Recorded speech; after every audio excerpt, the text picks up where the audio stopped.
Okay. Good evening. Good evening. It's just gone midnight, Sunday morning in Faversham in Kent. Yeah. And here we are, our second session of the year. Yeah. The day after seeing DAngelo. Day after seeing DAngelo, which we will definitely talk about. Yeah. Stunning gig. Okay, so we're going to crack straight into sharing some tunes we've been listening to tonight. Started off with Fela Kuti. This was the first Fela album I bought, Black President. Fantastic album.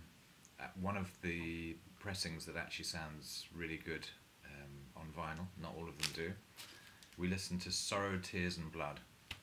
Very few of them do. Very few of them do. That sounded great. It did. Yeah. Good, yes. Then went into Dinosaur L. Played the track In the Corn Belt, which is the Larry Liebman mix.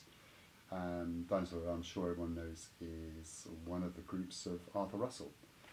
I had the original of this actually, but I lent it to somebody for a photo shoot and they threw it away. Anyway, this is a reissue, and there's a new reissue coming, I think, in March of this. Great stuff. I mean, kind of what dance music could be, I think, sometimes. To this. So, John, you were telling me that we discovered that it was the Ingram family who were mainly playing the There's tracks. a lot of the Ingrams on here as well. So here we have Ingram. This is a bit of a jazz funk classic. The album is called Would You Like to Fly?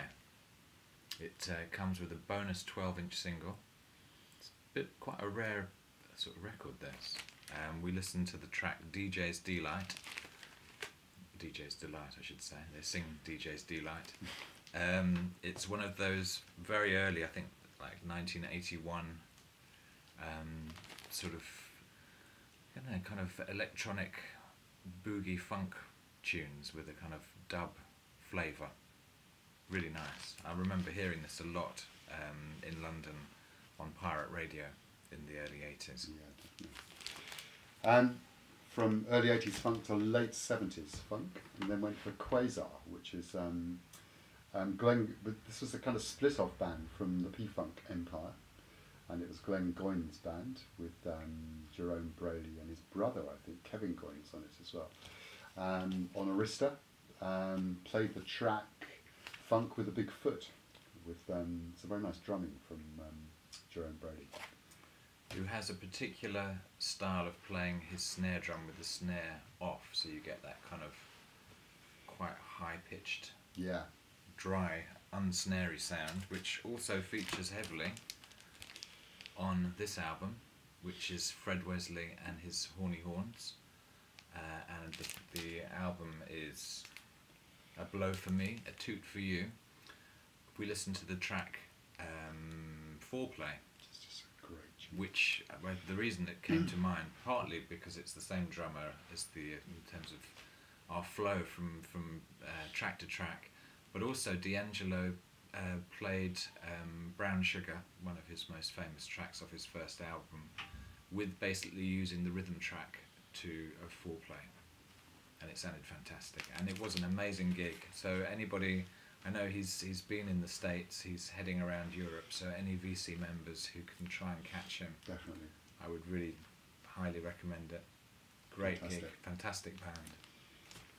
And keeping the official P-Funk connection, but also the DAngelo connection as well, played the track off Funkadelic's Hardcore Jollies, which is called Soulmate. And if you hunt around on YouTube, you'll find an amazing clip of of all things, the GQ channel of DAngelo playing a solo version of Soulmate. Really good. Great album, anyway. Hardcore Jollies, Funkadelic. George Clinton is actually speaking in London. He is. It's something called Future Fest. Future Fest. I'm probably going to go and see him. I'm unfortunately going to be in Australia, so I won't be able to go to that. We headed into some 7-inch vinyl territory briefly. We listened to a very soulful and funky tune. This is on the Vault label, and it was The Emotions, the track As Long As I've Got You. Yeah, written by Isaac Hayes and David Porter. Very, very nice tune. Definitely seek that out. Have a listen on YouTube. Great track. Because the Emotions went on to have a couple of albums produced by Maurice White. That's right. I've had this 7-inch single in my box the last 3 sessions, and I finally remembered to get it out. This is a reissue on Galt McDermott's Kilmarnock label of Ripped Open by Metal Explosions, which Galt McDermott was an amazing, huge, if you check out any sample directory, you'll find he's been sampled all over the place by Portishead and all kind of people. And this was his first natural hair band, and features Idris Muhammad, the great drummer, on really nice kind of funky tune, probably mid-60s actually, not even late 60s. Quite a pioneer. It sort of seemed to blend very nicely with the Emotions track. Yeah. And we had another 7-inch spectacular here with one of my favourite Marvin Gaye tunes, You're the Man, which has part 1 on this side and part 2 on the other, which is probably one of Marvin's funkiest tunes, actually, and a very strongly political tune. Highly recommended to seek out on 7-inch, or you were saying... Yeah, it's on a compilation album as well called Blackenized, which was a Polydor compilation. Different version, actually, slightly different tempo, different vocal, I think, as well.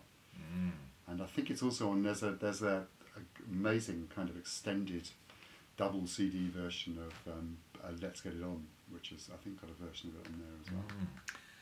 Just sort of staying with the DAngelo connection briefly.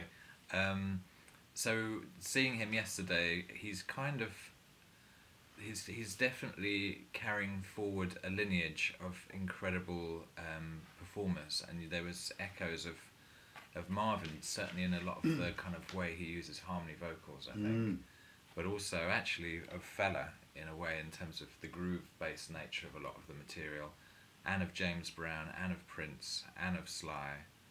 And a lot of P-Funk. And of a lot of P-Funk. There was a lot of P-Funk in there. Lots of little kind of horn riffs from different tunes, trying to work out what they all were actually, but there was a lot of that kind of feel in there. No, he was, he's the real thing. Yeah. He was definitely. Not a lovely cover, but then went on to Latimore. Not the worst cover of the session, though. Not the worst cover. There's one more to come, which is probably possibly worse than that. Latimore, obviously, kind of artist who kind of moved in from blues into soul music, really, and recorded a lot for both the Glades label, which was part of the Miami scene, and also TK Records as well, and played the track Let's Straighten It Out, which is a great kind of just mellow mid-tempo groove. Piano. Fantastic kind of rare groove. I mean, to be honest, all his records on Glades are worth getting, actually. They're great. So our connection with this next tune was that this album is also on the TK record label. It's Trochlear, and it's A Short Trip to Space. Quite a cool, spacey cover.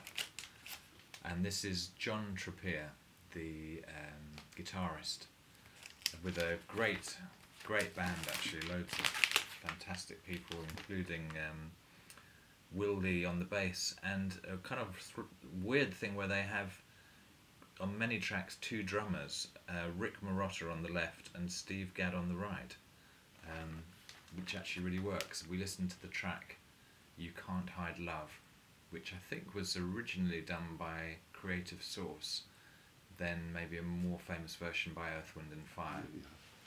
So that wasn't originally. It's a Skip Drinkwater track. Okay. Oh no, it's Skip Scarborough. Yeah. Yeah. Who's the producer of that record? Absolutely. Oh, is he? Yeah, I think so.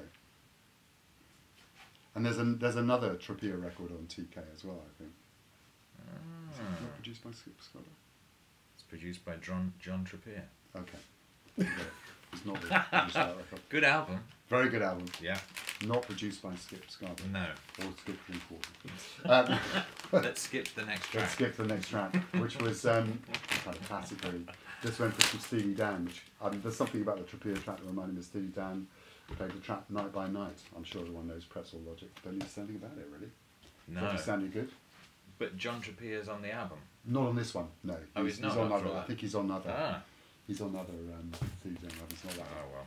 So as you can tell, we are beginning to slightly lose our threads. Yes. But it's all good music.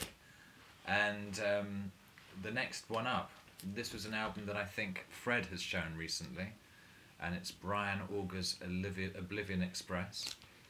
And the album is called Happiness Heartaches, and this is Brian Auger with an American band recorded in the States. We listened to a fantastic track called Spice Island. It's got Lenny White on drums. That tune in particular, have a listen on YouTube. It's got some fantastic Rhodes playing from Brian Auger. And we were just sort of saying, you know, of UK kind of keyboard players who were taken seriously in the States in the 70s, he was probably the only one really. Certainly standing up well, sounding very good. Great cover, actually. Yeah. And John rather fancies Julie Driscoll. No, that was when I was about 16. When I was at school. Yeah, I had a big crush on Julie Driscoll, who was in the original Brian Auger Trinity, in fact. Then our only CD of the evening. I don't quite know what prompted me to play this, actually, but this was a record by Charlie Hunter called Songs from the Analog Playground, which has all kinds of people on it, Most Def. First appearance by, I can't remember her name. Norah Jones. Norah Jones, that's right. Here's we played the track Mighty Mighty, which was Earth, Wind and Fire tune as well, and there was a bit of a connection with that back to the John Trochlear. Good album, this, actually. Really good album, very, very varied. Because Charlie Hunter played on Voodoo, which was the last DAngelo album. That's lovely. It's got a fantastic version of, well, a tune called Creole with Most Def singing, which I really love. Yeah. So that's it. Yeah. Worth picking up.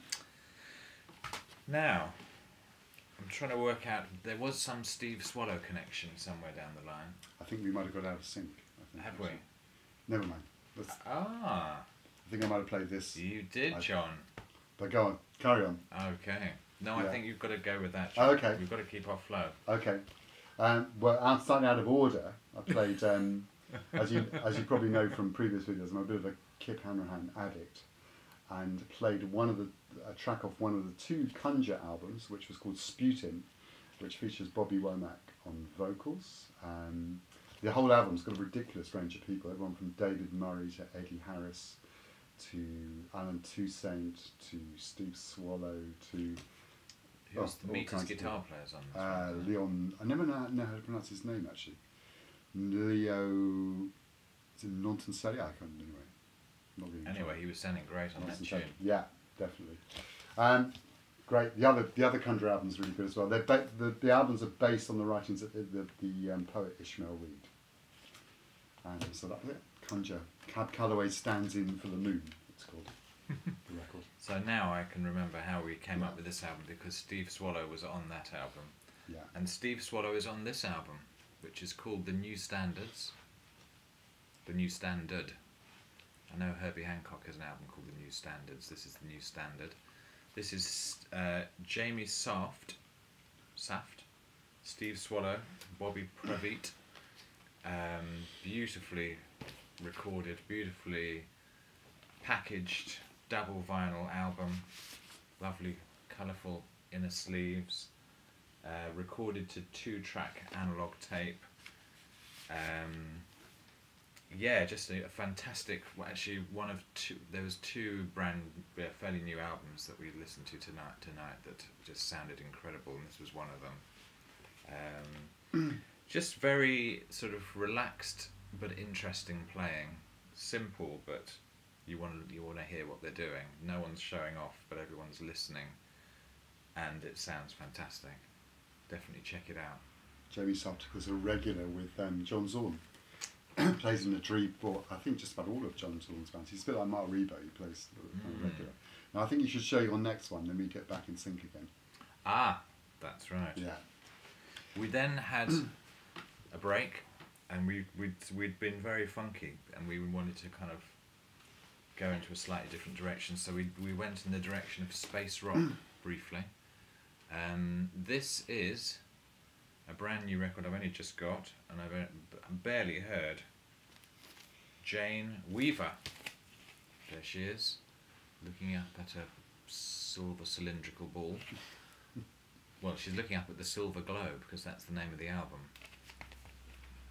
Jane Weaver, UK artist. Apparently don't know anything really much about her. She was a psych folk artist, but she seems to have got very into Hawkwind by the sounds of things. A kind of sort of motoric Hawkwind-esque vibe going on, but a very sort of pure English vocal. No sort of inflections, nicely harmonised. Nice songs. Came out last year. Check it out. Carrying on with the space rock theme, went back in time to Steve Hillage, who used to play with Gong, and also had a couple of albums produced by Todd Rundgren. This is from his album Radio, which was produced by Malcolm Cecil, who of course was part of Tonto, the synthesizer kind of expert. Really. And his expanding headband. Was it? That's part of the same thing, wasn't it? Yeah. Yeah, so I played the track Radio off that.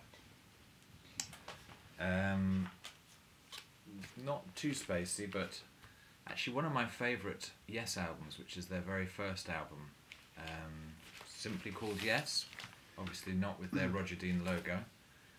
We listened to a beautiful track written by John Anderson called Yesterday and Today. It's only 2 minutes 37 seconds long, which is pretty incredible compared to some of the average length for most. The average length of most tracks. Very nice, really worth checking if you don't know this album. This and Time and a Word are probably my two favourite Yes albums. Definitely. I kind of went in the completely opposite direction. You did? No real connection between the Raincoats and Yes, except possibly the Raincoats are part of the kind of more interesting side of the whole kind of punk thing. And this is from the second album, Oddie Shape, or Oddie Shape, I never know how to say it. I played the track, and then It's Okay, which has Robert Wyatt playing drums on it. Robert's a regular feature of our sessions, you probably know by now. Kind of great. I was always very fond of the Raincoats and the Slits, I think were my two favourite kind of punk bands, really. But, so, just so to fill you in, when we do these sessions, we don't tell each other the name of the tune that we're putting on. And we either, one of us, the other person guesses or they ask, what was that track?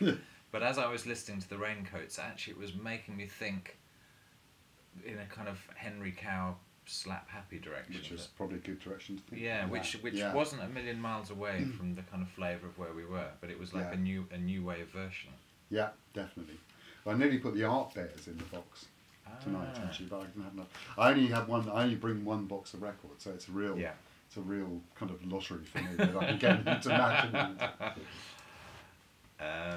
Then we had a bit of a sort of female flavour. I guess we had Laura Nyro, who I have to say I didn't know very much about until a couple of sessions ago when John brought one of her early. There was 3 albums that she did, and then she had a 5-year gap, and came back with this album. I think in the early 70s. No, 1976. It's called Smile, and this is I've only just recently picked it up, so I'm only just kind of getting to know it. But it's got an amazing list of musicians all over it. People like John Trochlear, there he is again. Joe Farrell, Bob Babbitt, Richard Davis. Yeah, Will Lee's on it. Just the cream of the session musicians at the time. Very good songs, very beautifully crafted, beautifully played. Worth having a listen to. I think she's hugely underrated, actually. Somebody told me off. I've been all my life I've called her Laura Nyro, and she's called Laura Nero. Ah. I didn't know. Sorry, Laura. No, well, she's not around anymore. Not around. That's right. But she's great. Really, I mean, all her records are really good, actually. Sticking with the female singer note, I went for a single, Björk single, Yoga or Jogger, I never know how to pronounce it. And I've been listening to her new album a lot, actually. I didn't bring it with me for some reason, though, tonight. Very, very, very heavy duty, very intense, actually, but very good. And I played the version of this, which is just the mix for strings and voice. getting back into it. I had a kind of couple. I didn't like her last album at all, actually, but I'm getting back into her again, actually. But this is a ridiculous kind of 12-inch single with three records inside. 25 different mixes or something like that. But it sounded good. We then had St. Vincent appeared. This was an album that my daughters gave me for Christmas, which was a really nice surprise. St. Vincent, I mean, not exactly a new artist, but certainly somebody with a rare, original and distinctive voice. And we listened to the last track on side 2, which is called Severed Crossed Fingers. Very nice packaged album. And interesting. Yeah, definitely worth checking if you don't know St. Vincent. They're British. I think she is. I don't know. I know she did a lot. She's done quite a bit of stuff with David Byrne. Okay. And she plays the guitar. Good. And when Glastonbury was on, I didn't watch much of it last summer, but she was one of the only people who seemed vaguely original that I watched. That wasn't. Good. Yeah. Okay. Next drum roll for this one. Then went for a record called Windmills of My Mind, which was Paul Motion's last album he recorded for Winter and Winter, and this is the limited edition vinyl version of it, with a lineup featuring Bill Frisell on guitar and Thomas Morgan on bass, and also Petra Hayden, who's Charlie Hayden's daughter, one of Charlie Hayden's daughters, and she's got, again, like Mark was saying earlier on about somebody else, that's got an incredibly unaffected voice. They're singing standards on here mostly, but singing in a very, very kind of straight way. Nice package, 180 gram vinyl, limited edition to 500 copies. Of which you have number 29. The CD actually sounds great as well. I mean, it is nice to have a big, thick chunk of vinyl, but the CD also sounds good, and it's a great record. And it was also a Christmas present. It's a Christmas present. That was the connection. It was a Christmas present, well, it had a beautiful, almost ambient feel. Yeah. That and I played. Well, I sort of wanted to play this because I've just picked it up. An album by a Japanese bass player based in the States called Teruo Nakamura, and we listened to the track Morning Mist, Stepping with Lord.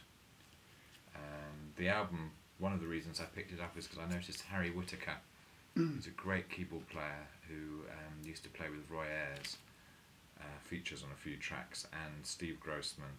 Very nicely produced, quite smooth and spacey, from the mid-70s. Harry Whittaker made that great album called Black Renaissance with that's right. Woody Shaw and all kinds of people. Fantastic record, actually. Yeah. Which I think that somebody did reissue, but it was I think they've lost, the original tapes have gone, so it was not from the original. It's great stuff actually. Then went Intense. Very intense. Went for I really like this record actually. Carlos Santana, John McLaughlin, Sri Chinmoy, kind of devotional stuff. Kind of obviously very much influenced by John Coltrane, this record. And I played the track called, I think it's called, sorry, I'm going to have to check this here.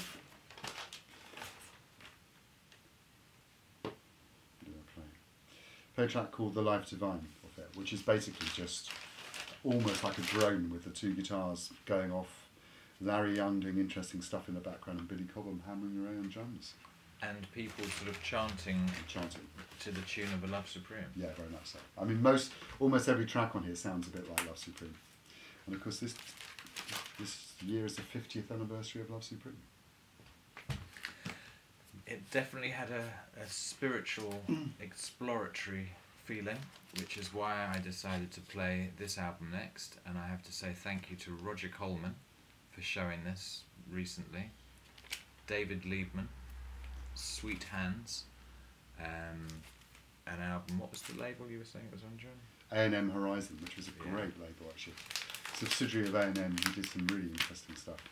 Several musicians from the sort of early 70s Miles period, including obviously Dave Liebman himself. I think Bad Al Roy and Don Elias David,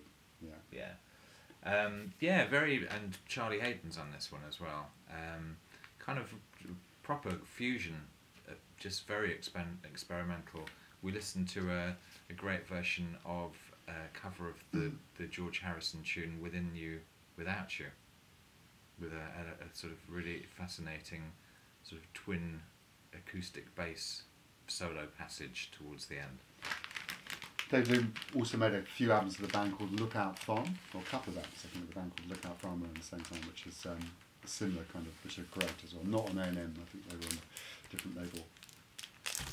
Then moved up to Gabor Szabo with a hideous cover picture of inside of a Harley Davidson. Album's called Macho, and in fact it's not a very macho album at all. No, it's really weird. This was on the CTI subsidiary called Salvation, with produced by Bob James, which actually sometimes is not a good thing, but in this case it's a very good thing. Actually, it sounds great. Louie Johnson playing bass as well. There's quite a few albums from this period before that could lay claim to sort of have begun to invent smooth jazz, but they weren't smooth jazz, and there's actually some interesting solos on them. Yeah, sounded great. I didn't know that album. Yeah, I played the track called Time, and there's actually a really nice 20-minute documentary on YouTube on Gabor Szabo. Really interesting, talking about his background, talking about his music and so forth. And he plays a version of this track called Time on there, which made me check this one out. I haven't listened to this album for probably about 20 years or something like that, but actually it's a very nice one. Yeah. Well, in our to end the trio of very bad covers, this possibly may be the worst. Yes, you probably need to almost pixelate this one out. Actually. Now, don't let that cover put you off. This is Terry Reid. We have shown this cover before. We have shown this cover before. I think I've shown it on CD. I don't know if I've shown the... No, I showed the album. Ah, okay. Well, it's a fantastic album. Yeah. Absolutely brilliant. What's it actually called? It's called... Seed of Memory. Seed of Memory. That was the tune we listened to. Produced by Graham Nash, one of the UK's finest vocalists. We've mentioned him before. I don't hear many other people mentioning Terry Reid, but this album and The River I seriously recommend. Yeah. Really, really fantastic. And I had to finish off with, as kind of mentioned very briefly earlier on, this is 50 years on from Love Supreme, and I could obviously have played Love Supreme, but actually this record John Coltrane Quartet plays is the one that unfortunately for it came out after Love Supreme. But I always remember Evan Parker telling me he thought this was one of the best Coltrane albums, and it really is actually. Played the track Nature Boy off here, which is the classic quartet plus Art Davis playing second bass on it. And I love 1965. I'm second mention for Roger Coleman, but I know Roger Coleman's a big 1965 Coltrane fan as well. It's kind of some of his most intense music during this year. And that's thought fitting tribute to JC, really. Yes. And that was it. That was our last track. That's quite a long video. Yeah. So I hope if you've hung out for the full 28 minutes, well done. Yeah. We're going to be there's going to be a Mixcloud link underneath this video. So we recorded the entire session. So if you want to tune into any of those tracks, click on the link and have a listen. Yeah. And best wishes to everyone, really. Yeah, and I think we're going to try and do a radio thing, which we will talk more about next time. Yeah. You can reach... I think it's Radio Croydon. It is. So we're really breaking through into the bit. Croydon's part of a suburb of southeast London. It is. But, you've got to start small. Absolutely. Okay, good night, everybody. See you soon. Yeah.